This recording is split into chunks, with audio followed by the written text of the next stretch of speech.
If you're not talking to the right people who are open to being converted or open to working with you, you can have 20 and come out with nothing.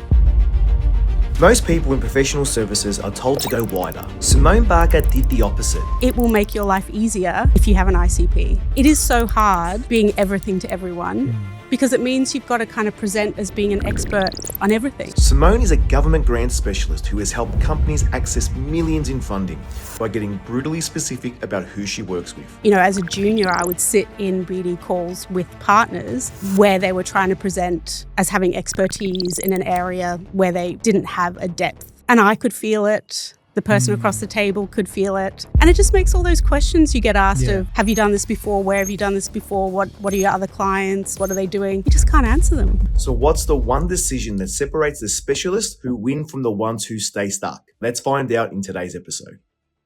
Welcome to the Revenue Leaders Podcast. We are back for the second episode in our sales mini-series, which is all about the one decision that changes everything. And that decision is why you need to focus on the ones that matter the most. And we're joined by someone who made a massive change in the way they were going to market in focusing on their target customers. Simone Barca, welcome to the Revenue Leaders Podcast. Thank you.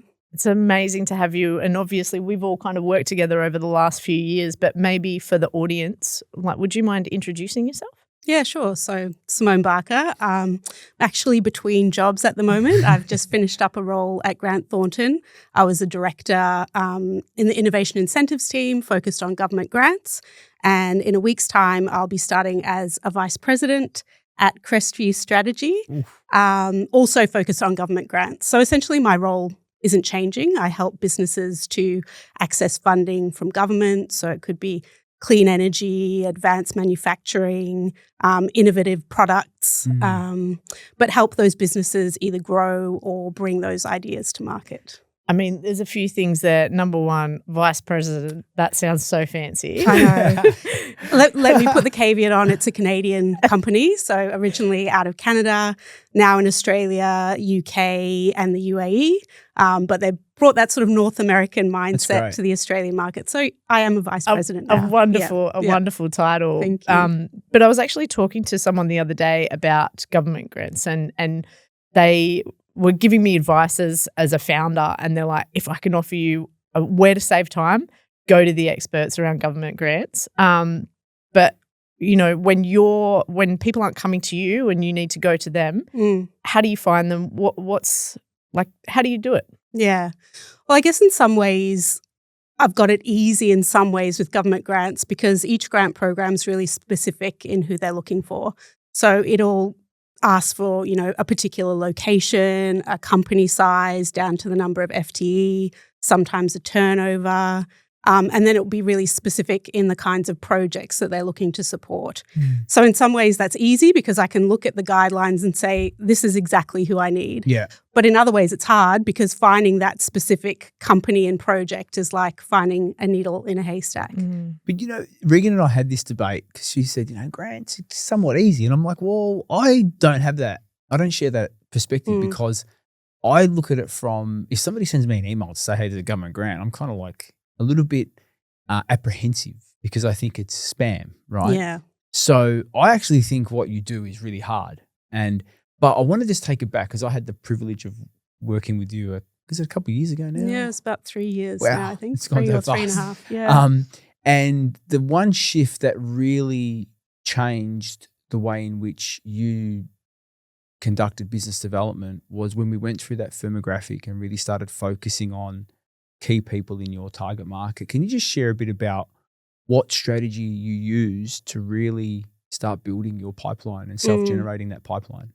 Yeah. So when I sort of took over that service offering and started being responsible for the sales and the business development, what struck me pretty early on was, yes, a program comes out and it's very niche in what it's looking for, but if you're looking for that needle in the haystack, 1 month out from that program closing, you don't have enough time to find them. So very early on, I thought, okay, what I need to do to be successful here is to really build that warm pipe of potentials. And then when the program opens, quickly match somebody in my kind of holding tank with the particular program. Yeah.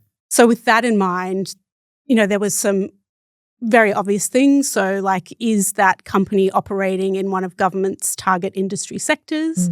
So that was like clean energy, manufacturing, med tech, all of those industries that government's looking to support. But another thing that I came to quite early on was that, you needed somebody, and people say this all the time about sales, you need someone with their light on. Yeah. So you need that person who's thinking, I want a government grant, but also I don't want to do it myself. I'm not looking to cut corners. I'm looking to apply for a grant and to win it. And that kind of person wants an advisor, and I am that advisor. So it was really about trying to find those kinds of people, or people and businesses. Yeah, so this is great. So what I'm hearing is you really spent time thinking about, there was some firmographic component about the size, revenue, location, but then you even started to think about the psychographic stuff, how they might behave, what their feeling is towards working with an advisor. And so when you built that, let's call it an ideal customer profile, when you built your ICP, how did that then help you sort of go to market and start those conversations? Yeah, and I think that's really important in professional services, because if people are not looking to purchase a service, the conversation is redundant. Yep. So I suppose how I took that to the market was to review that sort of initial discovery call approach, or like the BD conversations I was having, because I used to, I guess, spend quite a lot of time looking at the guidelines and trying to match the guidelines to the project and the company. Are they eligible? Do they have the right project?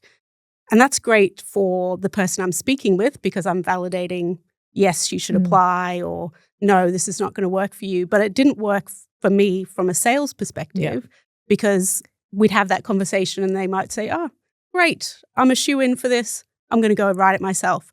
Or I'm a shoe-in for this, and that person over the road, offered me a lower rate, or I've got a friend who does it, I'll go and do that.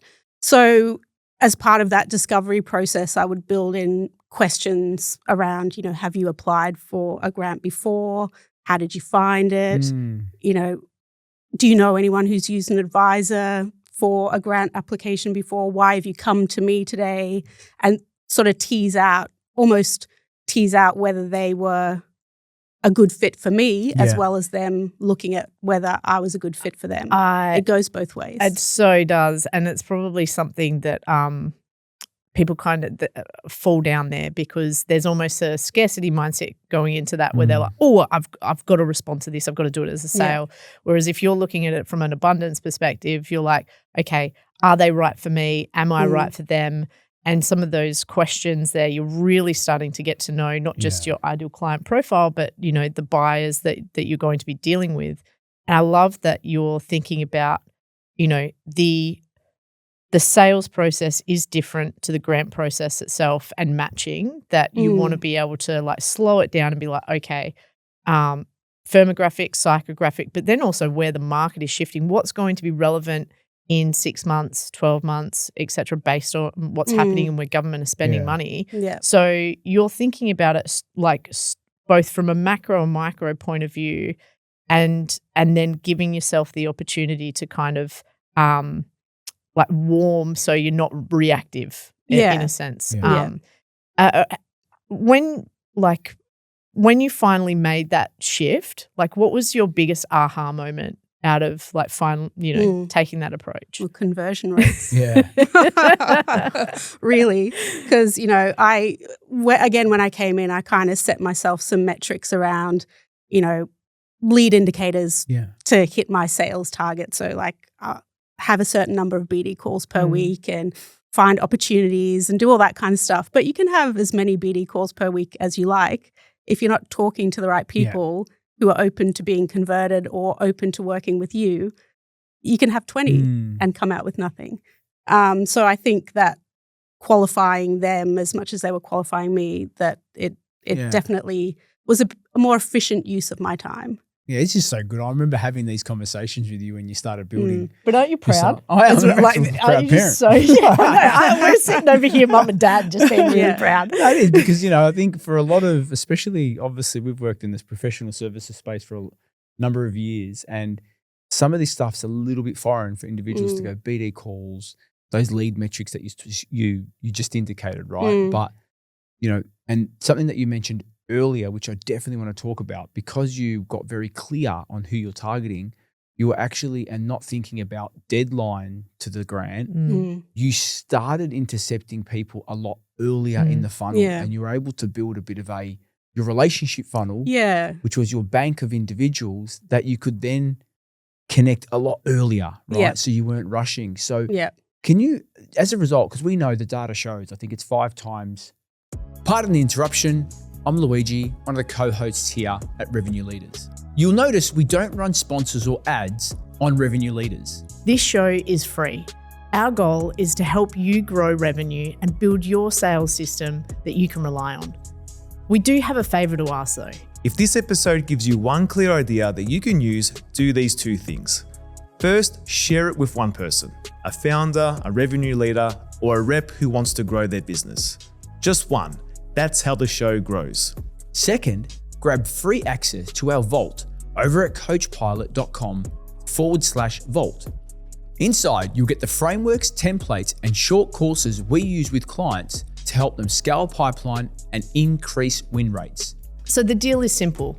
If you get value, share the episode with one person and go to coachpilot.com/vault to get the tools to put this into action.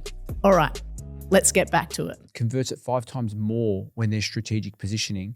Can you maybe talk a bit about how did your pipeline start to progress as a result of you using this strategy? In terms of keeping that pipe warm and ready. The conversion component, did it make it easier? Were you finding that you started getting an abundance of opportunities? Less stalled deals. What was the sort of the downstream impact? Yeah, well, I guess because I found them early and then I was building that relationship. So whether it was, everybody that I speak to, I connect with them on LinkedIn, and then a lot of my LinkedIn content is about grants, whether it's a program or whether it's just talking about the pitfalls and things like that. So ideally, they're constantly seeing me on LinkedIn, but then I would also send little updates to them by email. I saw this and thought of you from a policy perspective, if it was something relevant. Yeah. So I just continue to have little touch points all the way through. And I think that did a few things. It credentialized me. It showed them that I was across the policy. It showed them, I hope, what it would be like to work with me, which is, you're in my mind, you're on my books. Yeah. I'm thinking of you. I'm thinking of your company. And then, I'm looking out for you. And so then when I followed through on that by saying, okay, and now it's your turn, here's the grant program for you. They already knew me. They knew how I operated. I feel like they had a good sense of, this is an authentic operator. I know how she will be as a service provider. And then it was really about having that sort of alignment conversation, which we talked about earlier, to say, okay, here's your project. Does it fit? Is it eligible? Is it meritorious? Great, let's go. And then we would go and we just do it. Yeah, rather than convincing them that you are the right person for them to work all with. Happened almost organically. Yes, yeah. And I was about to say without me doing anything. Well, I did do things, but it didn't feel like I was in the hot seat on those BD calls trying to prove myself. Yeah, it wasn't reactive. It was consistent, long-term, and you kind of led them down that path. Yeah. And it goes to a big point that we talk about constantly is around that buyer enablement. You've kind of set them up to think, oh, yes, this is the partnership I want. One thing I think that I've really loved from our coaching is that growth mindset piece. Like, you are so open to trying new things and kind of lean into this. If, say, for example, like you were talking to other professional services experts that haven't made this leap yet, that, when asked, like, who is my target market, like, what does it look like? Who's my ideal client profile? And they say, everyone. Yeah. like, you know, us as sellers, we can say one thing, but I think it's really powerful coming from another person or expert in professional services as well. What would be your, I guess, advice to them if they haven't taken this sort of path yet? Yeah. Look, I think at the absolute most basic, simple level, it will make your life easier if you have an ICP. Yeah. You know, Watch that. like it is so hard being everything to everyone because it means you've got to kind of present as being an expert on everything. Yeah. And it's so impossible to do that. And I've seen that a lot in professional services where, you know, as a junior, I would sit in BD calls with partners where they were trying to present as having expertise in an area where they didn't have a depth of experience. And I could feel it. The person across the table could feel it. The partner could feel it. And it just makes all those questions you get asked of, you know, have you done this before? Where have you done this before? What are your other clients? What are they doing? You just can't answer them. Yeah. And then if you think about the other things that you want to do, which is the content on LinkedIn or, you know, being across the landscape, like how many different areas, you know, environments can you really keep across to send quality information to people? It's just, it is so easy when you are an expert in a particular area. You live and breathe it. You're doing it all day long. You see things and go, oh, that's really good for this client. That's really good for that other one. It just all happens. Yeah. Whereas if you're trying to kind of make it up, you spend a lot of time trying to make it up. Yeah, you know? that's right. That's like professional services, deep verticals, like focus there, go deep. Yeah. No, I love what you're sharing here. And one thing I do want to ask, because I know that when we first started, and this is probably the most common, I guess, common question or common objection I get from individuals that are starting to do what you've sort of successfully achieved is the expectation on, if I start today, I want results tomorrow, right? Yeah. I just would love to get your perspective on sort of, you know, what was that time period when you had that, you know, it's like the hockey stick, right? Like, was it overnight? Did it take 3 months? Like, you know. Yeah, that's a good question. And I'm trying to think back. It would definitely, of course, wasn't overnight. Great. You know? That's a It wasn't response I overnight, wanted. but actually, like, in some ways it was because I did get little wins, you know. But probably, maybe a year and a half to 2 years is when I probably sat back and said, I'm suddenly getting these, all these opportunities through our inbound leads team. So people are coming to the website and saying, I want to talk about grants. I don't know who they were. I don't know where they've come from. How did that happen? Yeah, because it's the work that you were doing prior, right? And I could only assume that's, you know, that's what it was. And of course I asked all these people, how did you find out about me? And, you know, some people said, I saw you on LinkedIn, or others would say, a friend of a friend, or, you know, that kind of thing. But I honestly think it is me getting out there, and whether it's LinkedIn or at events or speaking to people. But yeah, it's that consistent and across different channels being active. And so I really appreciate you sharing this. And were you sort of, because I know for a lot of individuals in the sector that you work in, some of this stuff, it doesn't come natural, right? So there's an element of apprehension of you know, going out there and being proactive, right? Instead of waiting or having my black book of contacts kind of refer. How did you work through that essentially that mindset of, this isn't natural for me, but I'm going to give it a go? Yeah, well, in a lot of ways I just had to, because I was a senior manager. I got promoted to director. The partner who was in charge of grants resigned. Yeah. So I had a 6-month period where I was senior manager, going through the process of applying to be a director so that I could take it on. And then I was the ultimate specialist in grants. I had 2 people underneath me, and all of a sudden I had a fee target, and I was responsible for keeping them in a job and myself. So when I sat back and thought, I'm a bit nervous about this, well, can I get around it? Can I not do it? Can I, you know, find another way? Ultimately, the answer was no, you've got to do it and you've got to get a fee. And so that's what I did. But I mean, you know, that's sort of the high level. But of course, you know, I would sort of say to myself things like, you are the specialist. You are the expert. You Yeah. have done this before. People are coming to you because you know more about it than them. Yeah. So I just sort of coached myself around that to say that the conversations you're having with people are valuable. Mm. You could see that in the calls. So that gave me confidence to sort of keep at it, I suppose. So now that you've made the jump, you mentioned that you're starting a brand new role, you're big VP, which we're so excited for you.